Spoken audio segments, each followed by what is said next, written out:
Hola gente, hoy les traigo un nuevo video de YouTube de terror llamado El Expediente Sangriento. Esta historia e imágenes no es mía, todos los derechos a sus respectivos autores. La historia es de un fan del blog. Expediente Sangriento.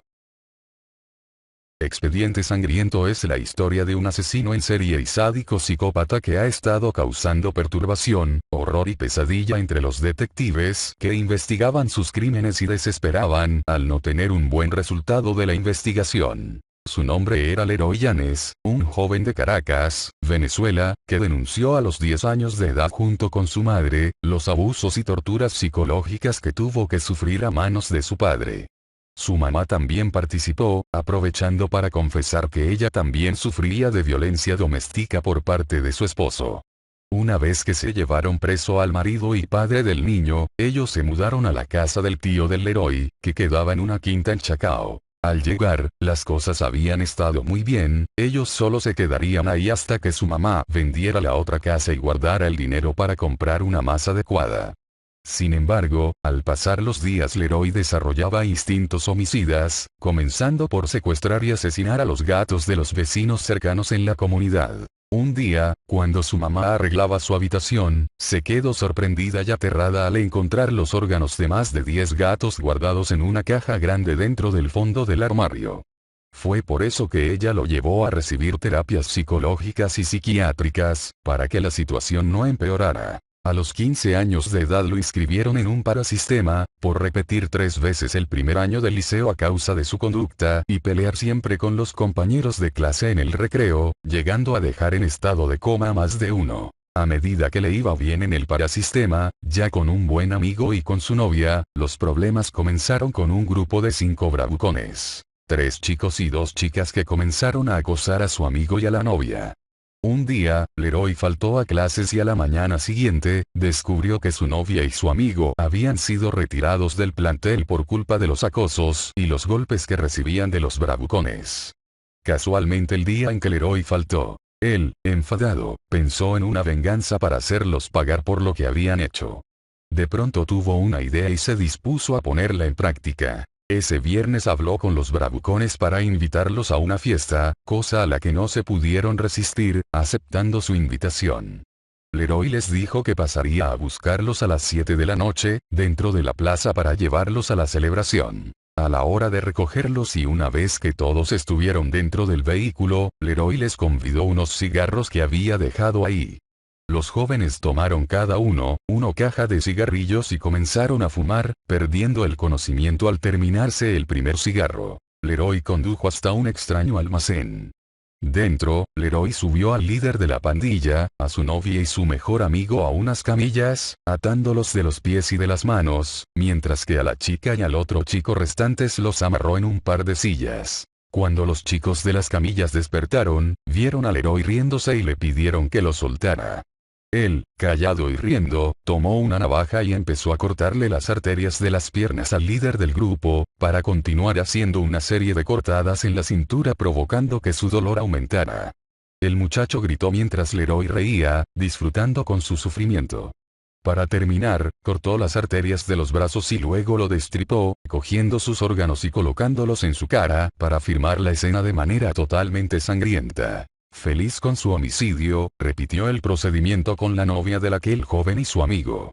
Disfrutando de la agonía, el dolor y el sufrimiento de los 3 chicos a los que torturó y mató. Leroy se dirigió a los 2 jóvenes que había amarrado en las sillas. Con miedo y pánico, ellos le suplicaron que los dejara vivir. Leroy agarró una plancha y le pega al chico, a la vez que usaba un yesquero para hacerle quemaduras en piernas y rostro, dejándole fuertes cicatrices para los años futuros. A la chica la torturó con un soplete, quemándole los muslos y vientre, golpeándola con otra plancha para el cabello. Ambos, demasiado heridos por las torturas que sufrieron, fueron soltados por Leroy y recompensados con un teléfono para llamar a emergencias. La ambulancia llegó a la vez que los detectives y la policía para revisar la escena del crimen. El detective Humberto Uzcategui y su compañera Fernanda Quintero, llegaron y vieron la espantosa masacre, la forma tan cruel y horrible en la que los jóvenes habían sido asesinados y la firma sangrienta que iba desde las cortadas de la cintura hasta las arterias en piernas y brazos, pasando por el destripamiento y por los órganos que adornaban sus rostros.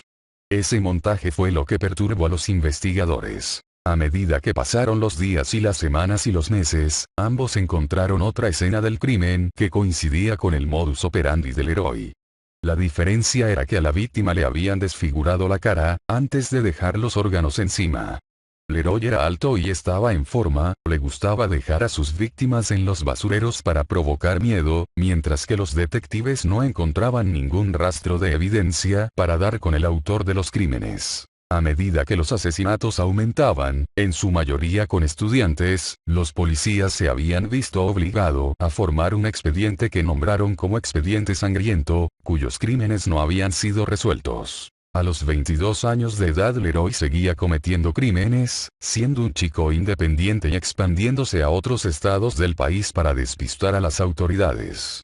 Ahora, sus víctimas eran universitarios y trabajadores de centros comerciales. Los detectives habían estado investigando un caso sin solución durante 7 años. Humberto y Fernanda habían tenido pesadillas y perturbaciones sobre este crimen cruel, en el que las víctimas ascendían a más de 30 y los sobrevivientes de las torturas sádicas a 10. Era por eso que ambos habían dejado de investigar, cansados de seguir un caso que no tenía solución. Humberto informó a su jefe que su hijo Omar Uzcategui investigaría ahora el caso y sería el encargado del expediente. Con 27 años de edad y graduado con un título en psicología y criminología, él aceptó el caso como un reto. Desde entonces se dedicó a investigar a las primeras víctimas, los chicos del parasistema donde estuvo Leroy. Omar llegó al plantel y habló con la directora, preguntándole si había estudiado ahí hace 7 años un joven que probablemente no tuviera muchos amigos, que se la pasara en peleas y tuviera mala conducta con sus compañeros y profesores de clases. La directora del plantel le respondió al joven detective que con esas características, sí había estudiado un joven llamado Leroy Llanes. Buscó el expediente juvenil del muchacho, se lo entregó y en él, Omar leyó lo siguiente. El joven Leroy Llanes ha sufrido abusos físicos y verbales, así como torturas psicológicas a manos de su padre. Al terminar se dirigió a su colega. ¿Sabes? Estos tipos de abusos son típicos de un asesino sádico y despiadado a sangre fría. Creo que sufrió más abusos aparte de lo que ya había sufrido. De repente le dice el chico que recibe las llamadas de denuncias, que se reportó la desaparición de una chica de nombre Camila Gutiérrez, la cual trabajaba en una tienda de ropas en el centro comercial San Ignacio. La denuncia la hizo su amigo y ya llevaba desaparecida 2 horas. El detective miró su reloj y marcó las 4 p.m. Debía correr a contrarreloj para encontrar a la chica. Casualmente el teléfono de la chica tenía el GPS activado y su ubicación daba a un almacén abandonado en Mamera. La policía y el detective llegaron al lugar y cuando entraron, sorprendieron al héroe a punto de torturar a la chica. Omar lo arrestó y se lo llevó a la comisaría para interrogarlo y evaluarlo psicológicamente. El detective entró al cubículo en donde estaba esposado Leroy. Hola Leroy, supongo que estarás contento ahora que tus crímenes te harán famoso, ¿verdad? No cometo los crímenes por fama, solo lo hago por diversión y porque oír los gritos de su sufrimiento es la mejor melodía que pueda escuchar. Dime, ¿qué es lo que tuviste que sufrir para cometer estos crímenes? Leí hace horas tu expediente juvenil y lo que dice lo creo, pero no para que asesines personas de las cuales, en su gran mayoría, son bravucones, algunos violadores y personas que trabajan en centros comerciales. Los atraes con alguna mentira para secuestrarlos, torturarlos y asesinarlos, ¿verdad? Respóndeme y también quisiera saber por qué dejaste vivir a 10 personas que sufrieron tus torturas, ¿fue por piedad, acaso? Bueno, las personas que dejé vivir no fue por piedad exactamente, es para que estén traumatizados y con eso me lleno de alegría, saber que jamás olvidarán ese sufrimiento que los dejará marcados de por vida psicológicamente. En cuanto a mi niñez, ya que quiere saber le diré la verdad, porque usted me cae bien, detective. Sí, es verdad que pasé por los abusos físicos y las torturas psicológicas de ese hombre, pero también pasé por abusos sexuales. Dime qué clase de padre abusa sexualmente de su hijo. Ya sé, un enfermo, un asqueroso bastardo y alguien al que no le importa la salud psicológica de su hijo. Quizás por eso es que realizo los crímenes, porque no me importa nada ni nadie, no siento remordimientos por mis actos. Son pocas las personas que me importan, como mi mamá, mi ex prometida, mi amigo y mi prima, personas que tengo tiempo que no he visto en estos últimos 2 años desde que empecé la universidad. Omar se queda sorprendido frente a su confesión y le hizo una sola pregunta. ¿Sabes acaso de la misteriosa desaparición de tu tío y su novia, que fue hace exactamente 7 años atrás, cuando empezaste a asesinar a los bravucones de tu parasistema? ¿Recuerda qué pasó? ¿Los mataste a los dos acaso? Dime, respóndeme esa pregunta, recuerda y a medida que recuerdes, lo vas narrando para entender exactamente lo que pasó. Leroy comienza a recordar. Se encontraba en casa de su tío, eran las 7 de la noche y buscaba a su prima para que lo acompañara a la farmacia a comprar golosinas. Cuando el joven bajó por las escaleras, fue a la sala y vio a su tío sujetando a su prima y acostándola sobre una mesa para desnudarla, mientras su mujer lo filmaba con una cámara de video. Como su prima tenía la boca tapada, Leroy no había escuchado los gritos. Con rabia, agarró un cuchillo y apuñaló a su tío y a su novia, 10 veces. Los dos cayeron al suelo y Leroy aprovechó para cortarles las arterias de sus piernas y brazos, hacerles cortadas por la cintura y luego destriparlos. Su prima, con un cuchillo eléctrico, los cortó a la mitad y los metió en bolsas grandes de basura. Mientras ella limpiaba la sangre del piso, Leroy disolvió las bolsas con los cuerpos dentro en una bañera con ácido, eliminando cualquier rastro de los asesinatos. Agotado, Leroy faltó el martes a clase. Fue aquel martes en que faltó el joven, cuando los bravucones acosaron y golpearon a su novia y amigo. Al día siguiente, al enterarse, comenzó con su racha de sádico, asesinando a los 3 chicos del parasistema y torturando a los otros 2. Y desde ahí continuó con sus homicidios hasta que fue detenido por el detective Omar. Este estaba sorprendido de saber que el primer crimen del Leroy no había sido el de los 3 bravucones, sino que fue el de su propio tío y su prometida. Leroy, solo para terminar de la conversación. Te preguntaré lo siguiente. A pesar de que te veo como alguien sin remordimientos, ¿crees en Dios? ¿Nunca has pensado en pedir perdón por tus actos?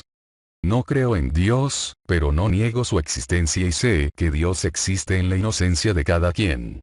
Por ejemplo, en los niños, seres que en su mayoría tienen esa inocencia que los hace únicos hasta que pasan por los desórdenes de la sociedad y se convierten en algo que ya no son ellos mismos, sino otra persona que reacciona de manera diferente ante los abusos de sus padres, compañeros de clases, y cualquier factor que los hace perder esa inocencia. Claro, los psicólogos ayudan, pero cuando la gente, y lo digo en mi caso, no cree en esos psicólogos. Ya no hay reparación para la mala conducta, aunque sé que pueda cambiar.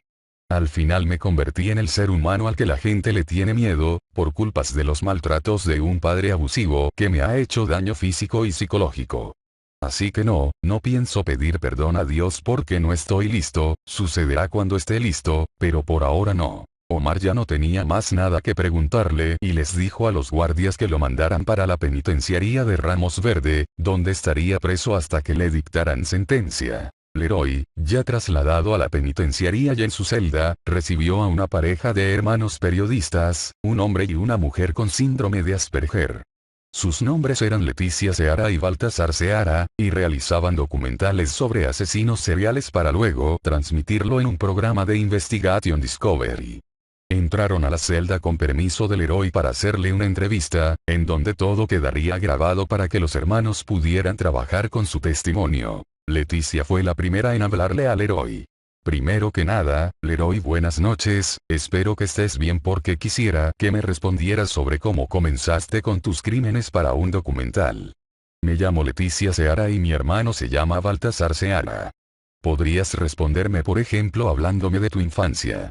No se te olvide que estos documentales son para dar a conocer a la población mundial sobre asesinos seriales, dijo Baltasar, personas que como tú sufrieron maltratos y por eso es que a ellos no les importa cometer esos crímenes.